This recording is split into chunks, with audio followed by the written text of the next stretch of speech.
Alright, here we go. This is game 3 of our ZVT tonight.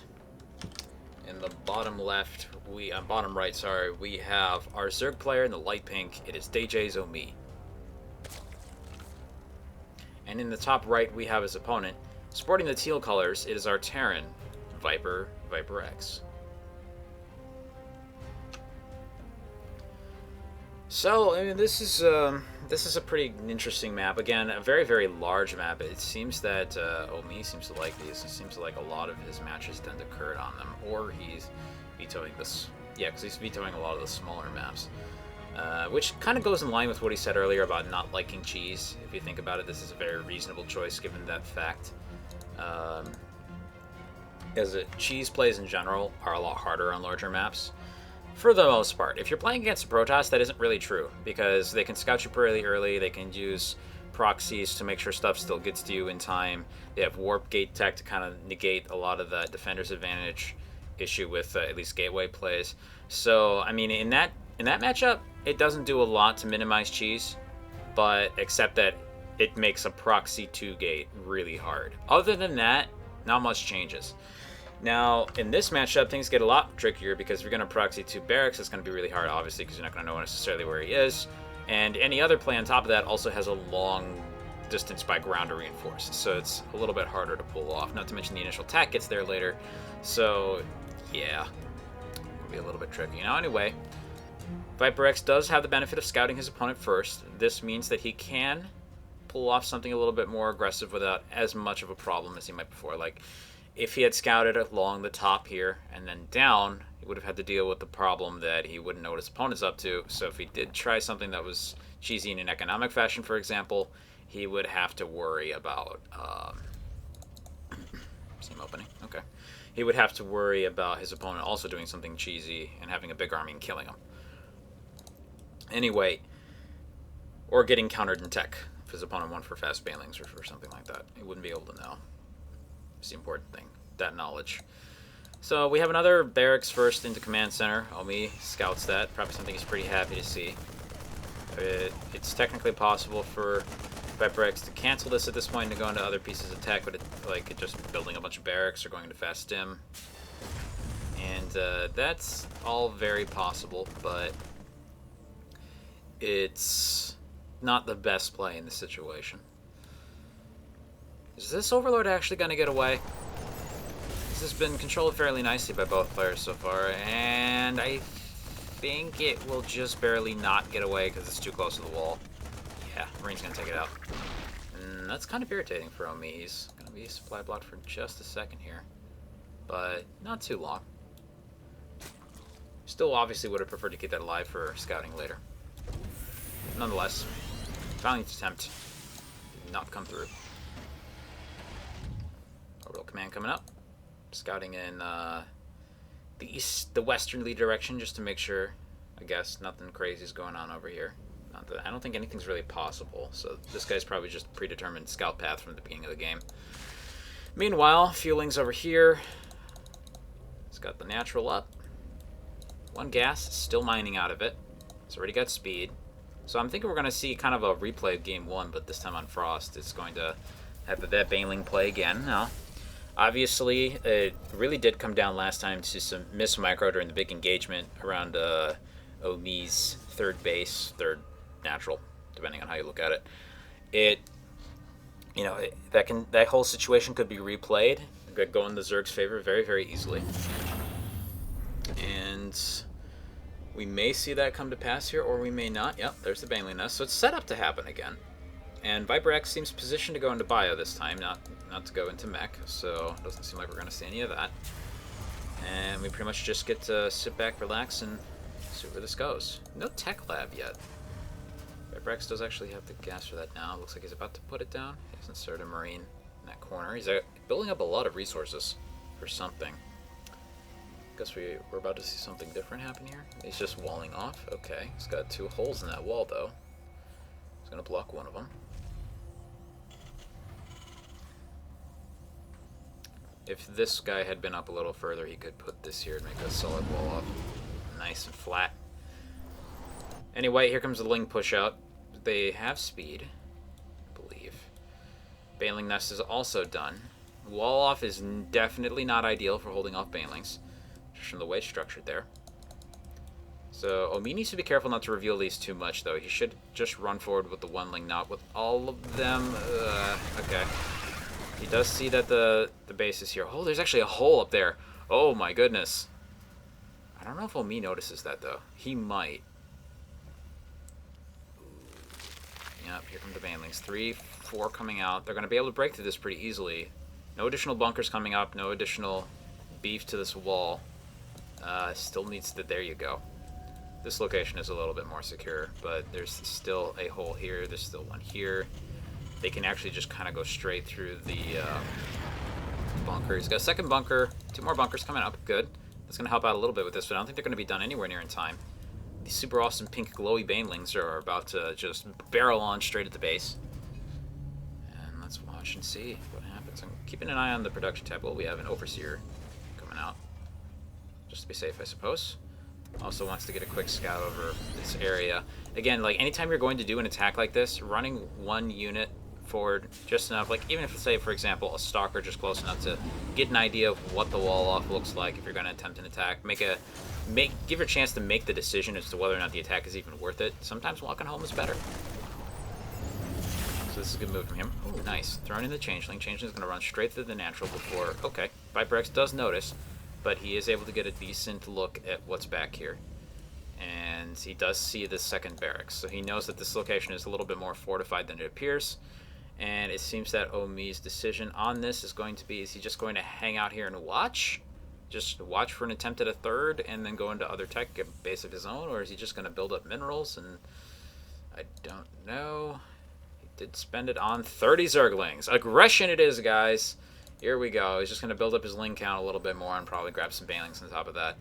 And no attempt at a third. So I think Omee's just going to try and end it here. He's not going to go for that economy play this time. Ooh. Losing Overlord right there is not going to help, though. He wants to get more units out. He wants to get those banelings out. He can't do that until the supply block is fixed. Centrifugal hooks being researched. It's not going to be done for another 2 minutes. Yeah. And now there's siege tanks. And with every siege tank that appears up here, this push from Omee is going to get weaker and weaker just because they're going to really do a lot of damage to the banelings from here. I'm actually considering in my mind whether or not... Yeah, he sees that. He knows there's a siege tank up there. I'm actually wondering whether it's really just better to hold the lings and get an expand this late. I know it's late, but this is starting to get to the point where this is just getting less and less likely to work. Second tank is out. Oh boy. There might just be no good options from here, actually. +1/+1 complete. These are very beefy units over here with no combat shield. VyperX, what are you doing? Need that combat shield, man. Get that up. There he goes. There it is. Circuit now. Stim is just about to finish. Overseer drops a changeling right on the siege tank. Guess he was hoping to see the other siege tank would shoot at it. Interesting idea. Ah, okay. Did he just do... No, he didn't do this with all his overlords. This is intentional. I think Omee's going to hide some tech over there eventually. Yeah, it looks like he's just going to contain him inside his base and say, you know what, fine. Have your base. I'm not going to try and bust it down. But if you try and go for a third, I'm going to make it really difficult on you because these siege tanks give you a lot of power in a static position. They don't give you a lot of power in a moved out position. You're going to have to take your time with that. And I'm just going to go for a third. I actually like this a lot from Omee. I mean, it's kind of late, and he's going to be kind of behind no matter what he does. But recognizing that this attack is not likely to work and not doing it, it's a good call.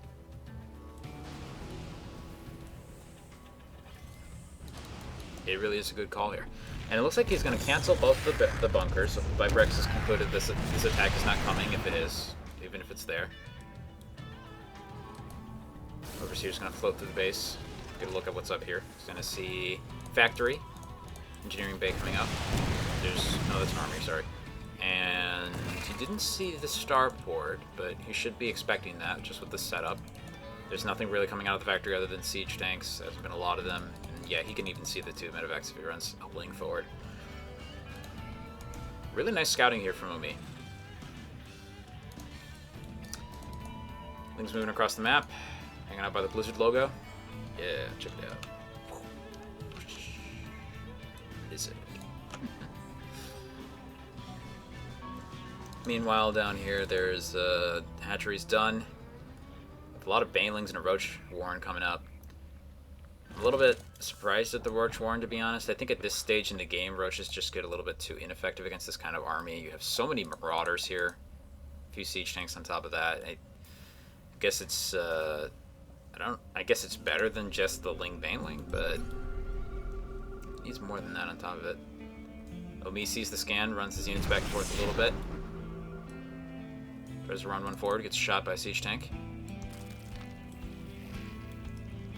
I just heard the sound of something morphing. There it is. There's the overseer. I was a little confused for a second there. I'm like, is he making more banelings, really? I'm kind of surprised at that, but nope, just another overseer.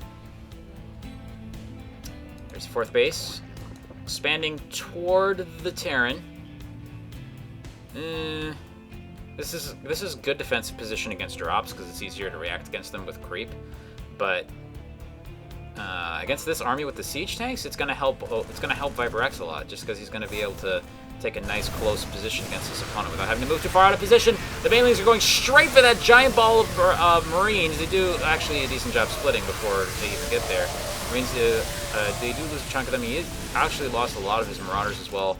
But most of the army does survive, and I think we're actually seeing a replay of last time where the banelings don't get the miracle hit that they need, and the army's just going to keep going forward from there. Plus, there's still 3 siege tanks barreling down on the back of that, units being produced on the back of it.